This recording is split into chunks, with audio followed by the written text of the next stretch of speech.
Thank you for joining Transitioning to the 2024 DPRP Standards.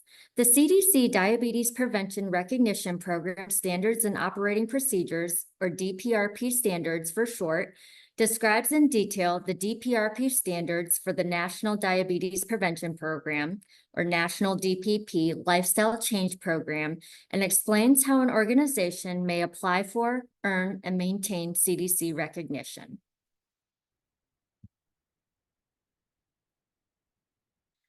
The purpose of this webinar is to present key changes that have been made to the DPRP standards effective June 1st, 2024, which will affect delivery mode, data collection, and submission, evaluation, and recognition status. This webinar will also present important information on managing data of new and ongoing cohorts under the 2024 standards. We will now look at the changes to the 2024 DPRP standards. In the Division of Diabetes Translation, we are committed to ensuring that every person has the information and opportunity to prevent or delay type 2 diabetes. This is important because some racial and ethnic minority groups and groups with lower socioeconomic status have higher rates of diabetes and prediabetes than others. Through the DPRP standards, we will make sure that the standards and principles associated with quality program effectiveness are incorporated in the programs across the U.S., U.S. territories, and freely associated states.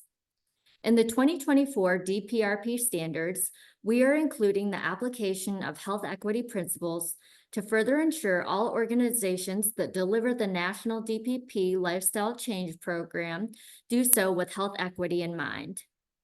The Division of Diabetes Translation encourages all organizations that deliver the National DPP Lifestyle Change Program to share this commitment to health equity and provide an effective, equitable, understandable, and respectful quality program that is responsive to diverse cultural beliefs and considers the historical, social, and economic context of the communities and populations they serve.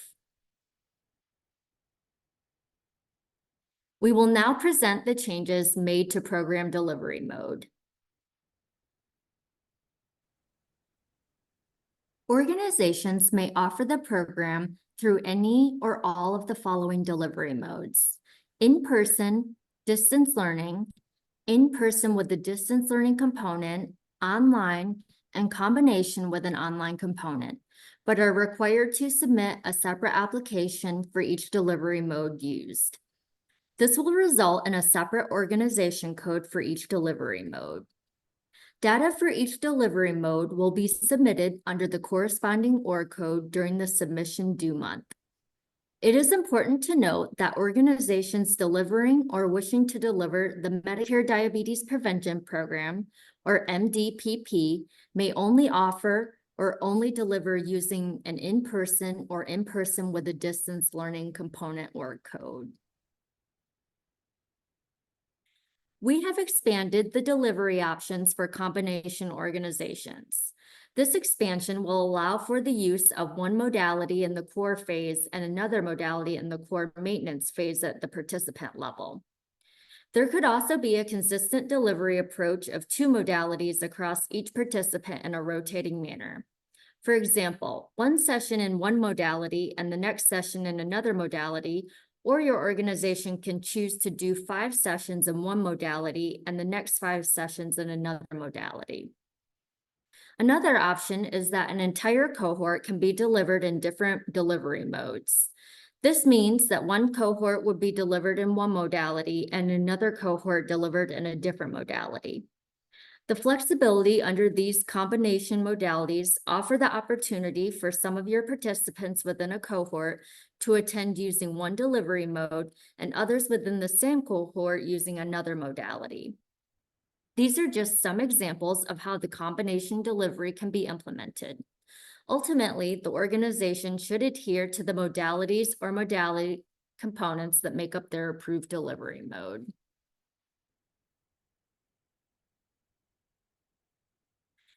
If you wish to consolidate your organization's delivery to one of the two combination delivery modes, a contact from your organization should submit a request to the National DPP Customer Service Center that needs to include your organization's name, your organization code, and the change you wish to make. It is very important to note that only one organization code will be retained. Any additional org codes that your organization has will need to be withdrawn. Only the data for the retained org code will be used for evaluation as you move forward. In other words, the data from the withdrawn org codes will not be transferred to the retained org code. Data for all participants will be submitted under the same org code or that retained org code regardless of the delivery mode. Again, all participant data will be combined for evaluation. If your delivery is currently combination and you are using an in-person and distance learning components, as has been designated in the DPRP data portal, your organization will automatically migrate to the in-person with the distance learning component delivery mode. This is also applicable for those organizations that have previously spoken with our team in the National DPP Customer Service Center. If your organization is currently combination using an online component and has been designated in the DPRP data portal, then your organization will automatically migrate to combination with an online component. If you have any questions about your organization's delivery approach and the assigned delivery mode, please submit a case to the National DPP Customer Service Center.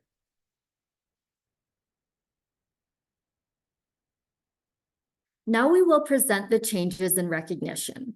The DPRP continues to award 4 categories of recognition: pending, preliminary, full, and full plus.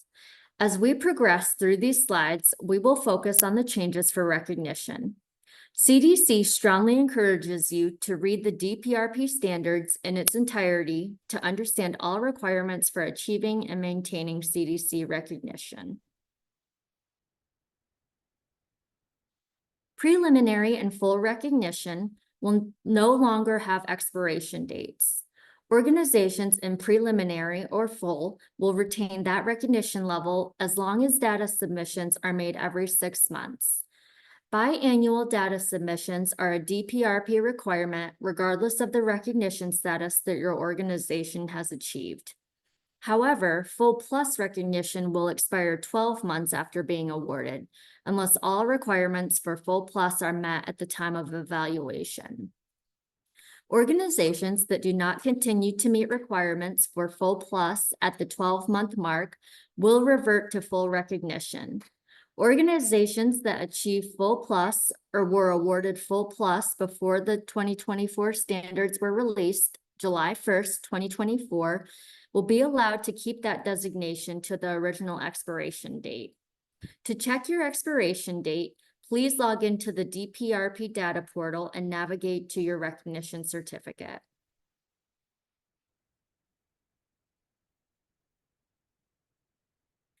Under the 2024 DPRP standards, there are 3 paths to being awarded or achieving preliminary recognition. Organizations will be considered for immediate advancement to preliminary recognition at the time of DPRP application approval if an organization is serving a population that resides in a county classified as having high vulnerability according to CDC's Social Vulnerability Index, or SVI.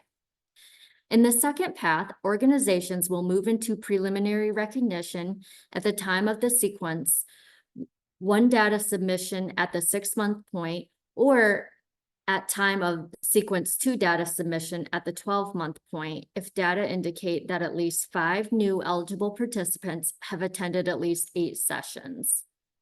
The third path to moving into preliminary recognition will occur at the time of first full evaluation. At this time, the organization will move into preliminary if results indicate that the evaluation cohort included at least 5 eligible participants and that at least 30% of those eligible participants meet the definition of a completer. The definition of a completer has not changed. The DPRP defines a completer as an eligible participant who attended at least 8 sessions in the first 6 months, and that the time from the first session held for their cohort to the last session attended by that participant is at least 9 full months.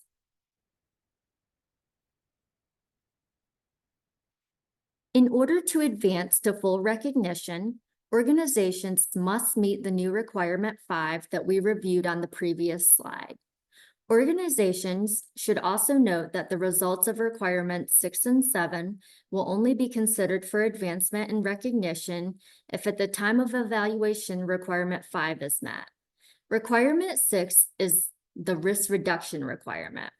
Organizations must show that there has been a reduction in risk of developing type 2 diabetes among completers in the evaluation cohort by showing that at least 60% of all completers achieved at least one of the following outcomes: at least a 5% weight loss, or at least 4% weight loss, and at least 8 sessions associated with an average of 150 minutes per week of physical activity, or at least 4% weight loss and at least 17 sessions attended, or at least a 0.2% reduction in A1C from baseline. Please note that hemoglobin A1C values should be recorded within 1 year of enrollment.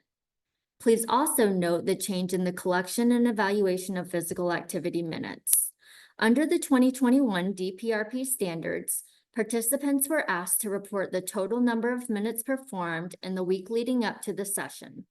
Under the 2024 DPRP standards, participants whose cohorts began on or after July 1st, 2024, should be instructed to report the total number of minutes reported since the last session they attended.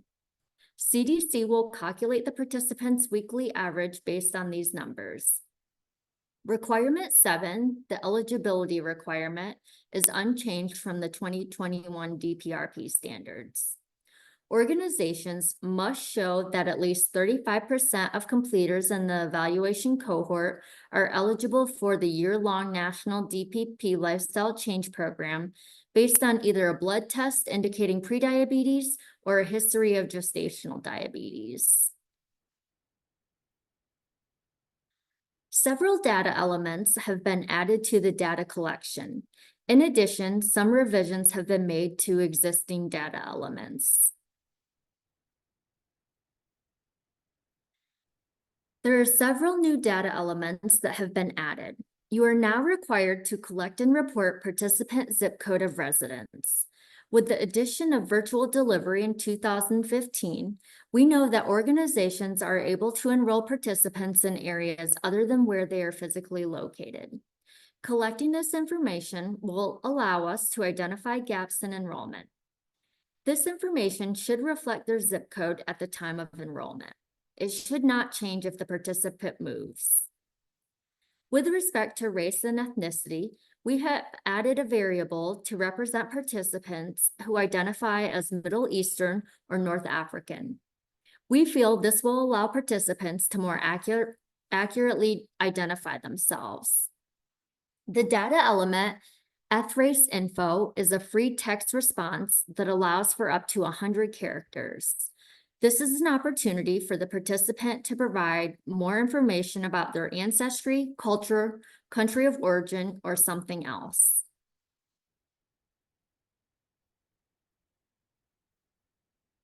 In an effort to better understand the needs of those enrolling in the program, we have added a 6-point disability status question. These questions ask the participant to identify any difficulties that they have with respect to hearing, seeing, memory, mobility, dressing, and doing errands. Participants will respond yes or no to each question. If the participant chooses not to respond, the organization may use the default value of 9.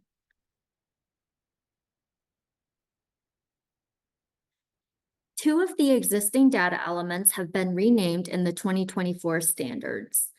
Ethnic has been renamed Hispanic. The options for this variable will now be limited to Hispanic or Latino and not Hispanic or Latino. We have removed the default option so as to align with the race data elements. The data element NHOPI has now been renamed NHPI to represent those who identify as Native Hawaiian or Pacific Islander. Coding options for this variable are unchanged. Coding options for two existing data elements have changed. The payer source option of 9 to represent another payer source has been removed, and 2 new options have been added. We have also removed the physical activity option of 999.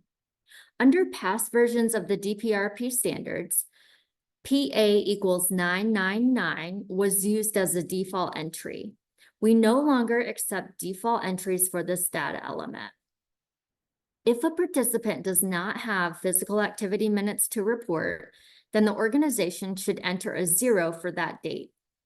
If a participant actually performed 999 minutes of activity since their last session, you may simply add 1 minute to that total and enter 1000. Please note that additional guidance on collecting physical activity minutes is available through the National DPP Customer Service Center.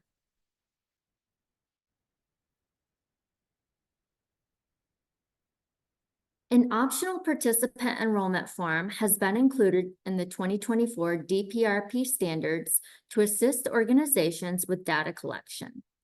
This is found in Appendix D of the standards. Use of the form is optional. However, we do ask that you use the questions in the format as they are detailed on the enrollment form. These forms will not be submitted to CDC. It is simply a tool for organizations to use when collecting participant information at enrollment. We will now give a brief overview of changes made to the data reporting process. A more detailed look at changes can be found in the revisions to the DPRP portal and data submission webinar.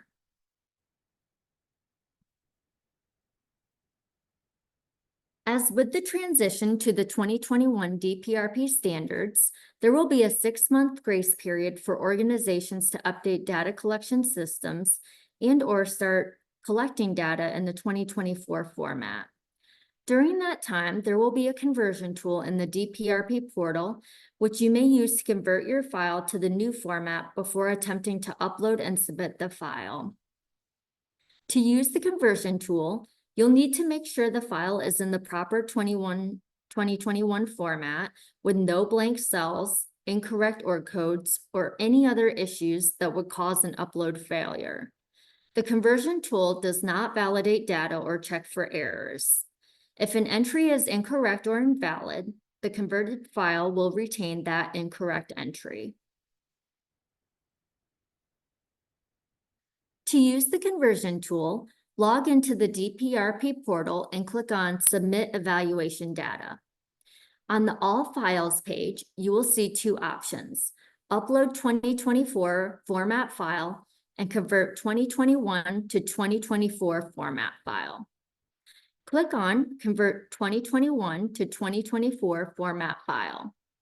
If your file is already in 2024 format, you may skip this step and go straight to Upload 2024 format file. Follow the prompts to select the file you want to convert and click on Convert File. If it converts correctly, a pop-up window with a link to the downloaded file should appear on your screen. If the pop-up window does not appear, then check your Downloads folder. The conversion adds new columns for the new variables and updates the existing column names for those that changed. Where applicable, default values will be entered for the new variables. How you handle the default values will depend on the start date of your cohorts. If all participants in the converted file are in cohorts that started prior to July 1st of 2024, then no updates are needed. You may update the information if you have it, but you are not required to. You can now move on to uploading the converted file. However, if you have participants in cohorts who started on or after July 1st of 2024, you are required to make an attempt to collect the new information.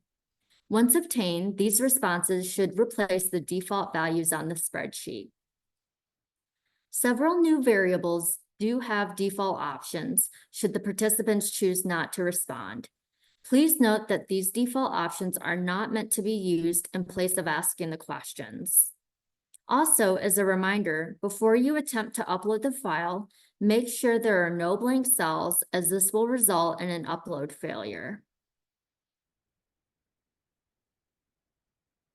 Once your file is in the 2024 format, click on Submit 2024 Format File and proceed with uploading, correcting if needed, and submitting the file. In an effort to streamline the submission process, we are developing an option to submit enrollment data and session data separately. Please note this option will not be available in August release of the DPRP portal. It will be part of a subsequent release in the months following the August release. If you're interested in using this option, but your data are due before it is available, we can grant an extension for you to submit your data at a later time. When this new option becomes available, it will allow you to upload two separate files. One file will include only the participant information collected at enrollment, the information that does not change. The second file will include the participant session information, the information that does change from session to session, such as date, weight, and physical activity minutes. Please note that the conversion tool will not work if uploading two separate files. You can only use the tool when uploading a single file that combines participant and session data. If you prefer to continue submitting a single file every 6 months, that option will remain even after the two-file option becomes available. Assistance is available to you several ways. For questions or concerns pertaining to your data submission, please contact a member of our data group by sending an email to dprpdata@cdc.gov. To get assistance on issues not related to your data submission, please submit a case through the National DPP Customer Service Center. For assistance with your SAMS account, please email the SAMS Help Desk.